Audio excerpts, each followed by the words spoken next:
Engagers, this is Professor Game, where we interview successful practitioners of games, gamification, and game thinking who bring us the best of their experiences to get ideas, insights, and inspiration to help us in the process of using games and gamification in our daily lives, for example, to learn what we are teaching. And I am Rob Alvarez. I work at Ironhack, teach at IE Business School University, and so much more, and host this podcast.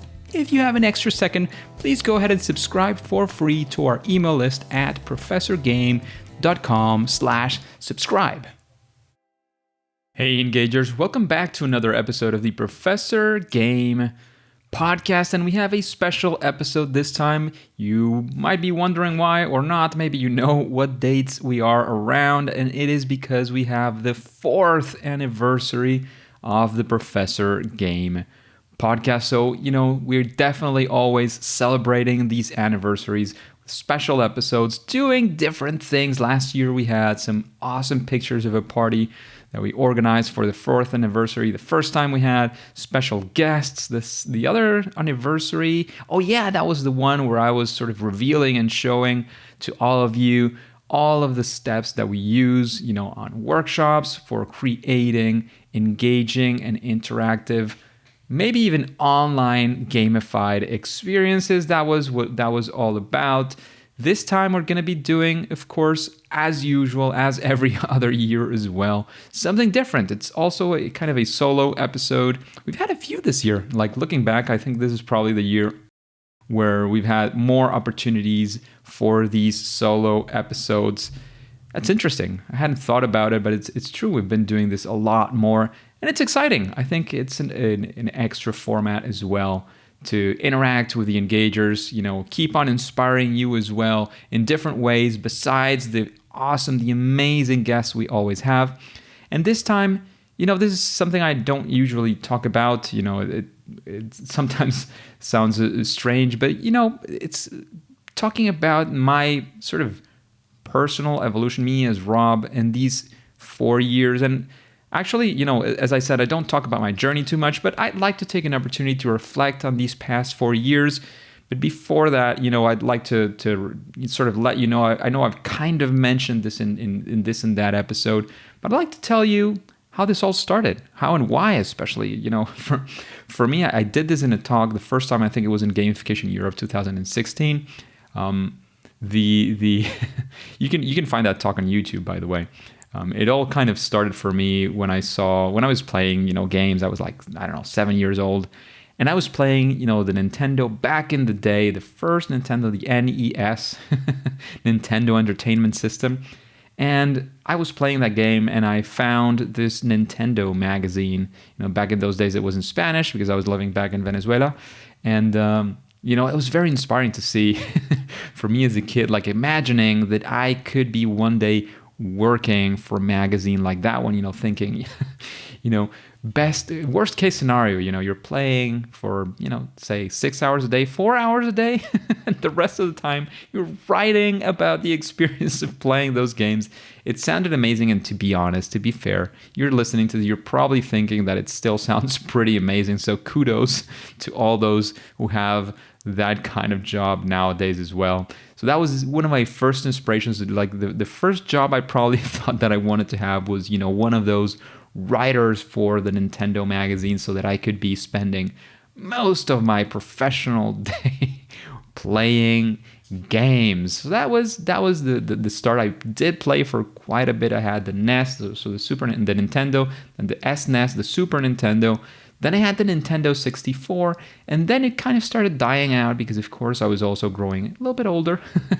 You start getting into what, life throws you into, getting a little bit more serious, thinking about the university. In fact, those times to get the Nintendo 64, I had to sell my Super Nintendo and Nintendo. And eventually, my Nintendo 64, I sold it along with other things to buy an electric guitar, which I hardly played. But, I'm not too sad about that, beyond, of course, not having my old N64. Because as an investment, it was pretty decent. What I sold the guitar for was quite a bit more than what I bought it for, given inflation and all of that. But it was okay. And I enjoyed, but the times I did play that guitar for a bit. So I kind of stopped doing that mostly. Then I went into the university, studied computer science. Then, I started working, did my MBA. And thanks to that MBA, when I moved here to our current home here in Madrid, in Spain, in Europe, that was probably one of the things that led me into my next job, which was at IE University. Back then, IE Business School, dedicated mostly to the business school side. And I got to that because I was always, I realized in my professional life that education was definitely a big passion for me.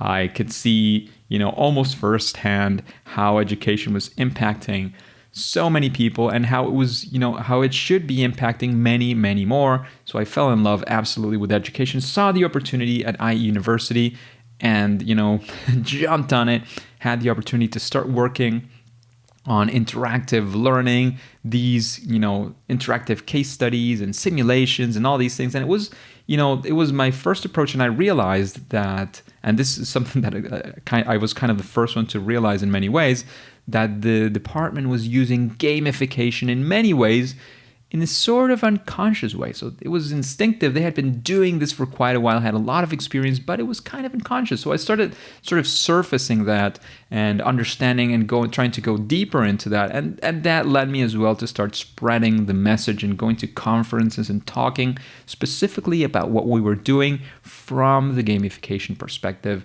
And then, my role as well changed. I started spreading our message from, these materials to other universities and other institutions and even other companies. So I realized, there was a lot of people that could be benefiting from this. And, given a prior experience I also had, I did work for a bit in radio. I'm actually a commercial broadcaster. If I go back home, I have a commercial license to do that. I'm formally authorized to be a radio broadcaster.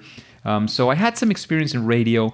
I had been listening to podcasts for quite a bit, following fantastic podcasts ranging, especially in business, to be fair. That was what my radio program was about. It was entrepreneurship and business.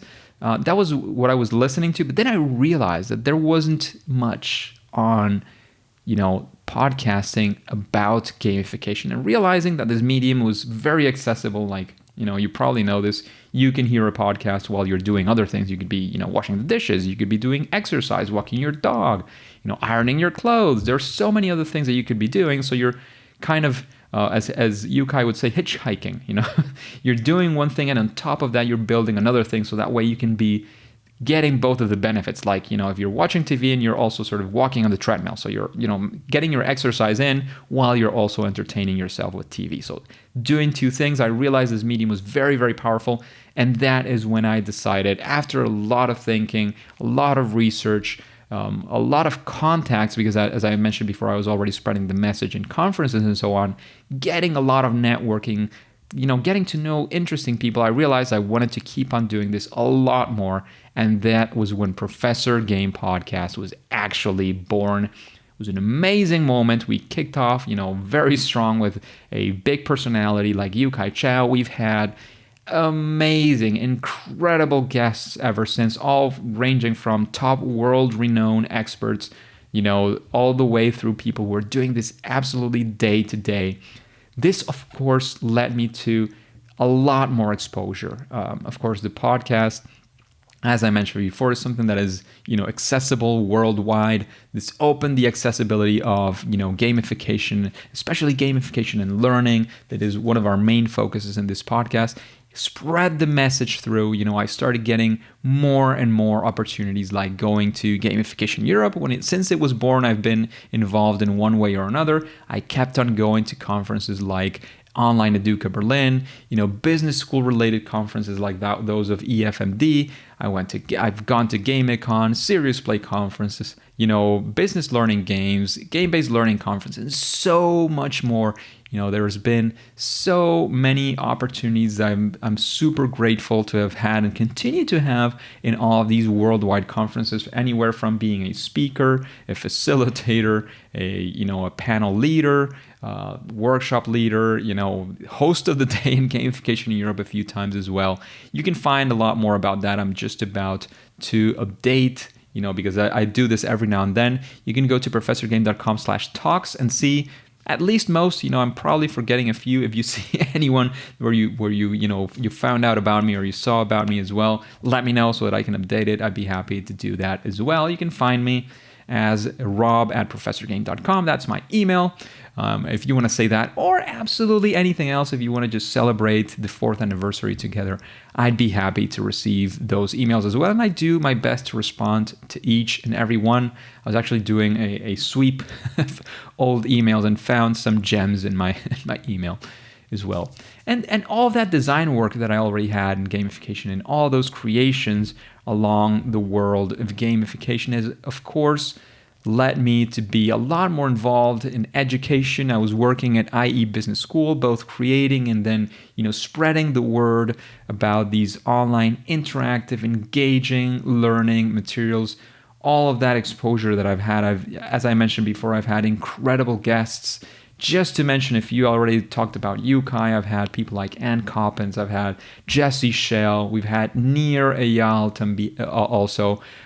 There's been all sorts of amazing, absolutely amazing guests, and I'm sure many more are yet to come, as well as, my exposure to people, to colleagues, conferences, events, of course, my own experience. This also led to having sort of my own ways. I don't want to say I have sort of a kind of not I'm not into doing the whole I'm having a framework, etc., but it has led me to my own way of seeing and understanding how games can inspire us to do great things, especially in learning. But I've also been doing this for business or corporate contexts as well.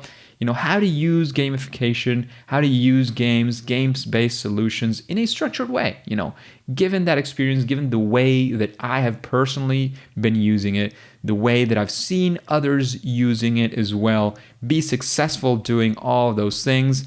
So there's many people out in the world getting curious about how to do gamification, and there's many of us spreading that word, and I've been doing that myself, and of course, all of these things together led to other opportunities.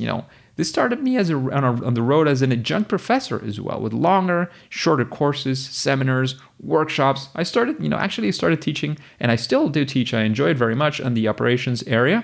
But then, new opportunities started presenting themselves. Since I've been on the podcast, I've been doing workshops all around the world. I've been doing talks and all this. People started noticing as well and calling around and saying, well, can you teach a gamification course for my university, for this course, for this master's? I've been doing that for a while. I've been really enjoying, teaching in top universities in Europe and around the world, worldwide organizations like EFMD. I don't know if you've heard of them. They're probably best known for their certification of business schools, the Triple Crown that they call. One of them comes from EFMD, professional associations, and many others looking at gamification as a source to better business and doing business better, to teaching better, to learning better. There's many people getting inspired around the world, and this is something that keeps us going. Many of us who are in this world sort of pushing to get gamification out there and to make learning better, to make learning more exciting, to make learning more engaging, and of course that makes learning a lot more impactful as well, to help businesses have more engaged employees, to have them more engaged customers. This has definitely been inspiring and continues to inspire my work. This is, of course, also allowed me to take on some projects as a freelance consultant. And, even though currently right now I cannot reveal too much, I cannot share any of them publicly. And I hope I will. Nothing's signed in that sense yet that I can't. And there's a lot of NDAs in going around. I'm not sure I'll have to sign one. Hopefully not. And I'll be able to share all of this with you. But I can tell you I'm very excited of everything that's coming up. Both on workshops, seminars, teaching, courses, all these things going on. And I'm sure a lot of these things have been, if not mostly or absolutely, at least in a very big portion, thanks to this, interaction through Professor Game Podcast. You probably know, if you heard, it's relatively recent as well. You can go back to that episode. I changed my full-time role as a staff member at IE University. And though, of course, I still am an adjunct professor and, not to brag, but I have to proudly say that I recently was awarded for teaching excellence at IE University. So I'm still teaching and definitely enjoying that role. I am now, on the full-time job side, I'm working at Ironhack on the B2B product side. So I'm learning a lot. I'm experiencing many things. I'm still working on sort of the B2B side, which was my last expertise at IE. But now I'm, sort of focusing and deep diving into how a product-driven organization can look like. And it's very, very exciting. Lots to learn, many lessons, many of the things as well that we talk about a lot in gamification can be very well applied on this side of the business. And I'm very, very excited about this role, about this job as well. And as I said, I just mentioned that, many, if not all of these achievements have certainly come through as a result of this journey on Professor Game. And, when I started, and this sort of takes us back to the beginnings, as I mentioned before, I knew I'd be happy, I'd be excited, and I'd continue to do one interview every week, even if that meant that, one person or 0 people were listening to this. I was hoping it wasn't 0, but even if it was 0, no one was listening. Just me and, maybe my wife, maybe my mom every now and then. Even if it was just that, I knew I had a huge motivation. I was super excited for chatting to world-renowned experts all the way to day-to-day practitioners on the podcast. And of course, I am extremely happy to report that the engagers are every day growing. There's every day more and more listening to the podcast, which is inspiring the road to many. And I hope you listening, your road is also, your journey is getting inspired, not just by me, but by all of those fantastic experts that we have every single week.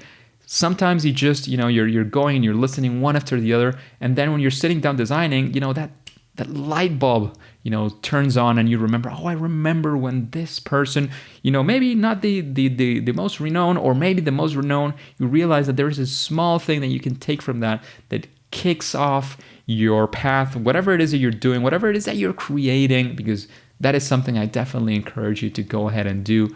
When the right time comes, don't wait too much, but to start creating, hopefully you will be inspired by some of the things that we have been talking about, discussing on this Professor Game podcast in these 4 years, and of course, hopefully 4 and many more years up ahead.